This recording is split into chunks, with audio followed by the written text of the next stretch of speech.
Mga kapigis, bakit ka nga ba mag-aalaga ng maraming baboy kung kunti lang ang kaya mong alagaan ng maayos? Maraming baboy versus kaunting baboy. Sa maraming baboy, kulang sa pagkain, siksikan at madumi ang kulungan. Mabagal na paglaki, mas madaling magkasakit, laging pagod, laging stress. Sa kaunting baboy naman, sapat ang pagkain at nutrisyon, malinis at komportableng kulungan, mabilis lumaki at healthy, mas kaunting gasto sa gamutan, mas kaunting pagod at mas malaki ang kita. So ano ang mangyayari kapag lampas ka sa kakayahan mo? Una, bumababa ang dami at kalidad ng pagkain. Pangalawa, nahuhuli ang pagpapakain, bumagal ang paglaki.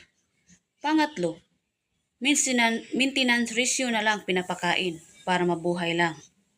Pang-apat, masiksikan, inaagawan ang pagkain at mas madaling magkakasakit. Panglima, mas marami ang baboy pero mas mahina ang performance at kita.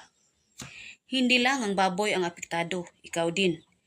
Financial stress, mental stress, physical na stress. At sa huli, ang farm ay hindi na lumalago, inuubos ka dito. Tandaan, ang tamang pagpalago ay nakabatay sa kakayahan, hindi sa yabang lang. So, happy farming!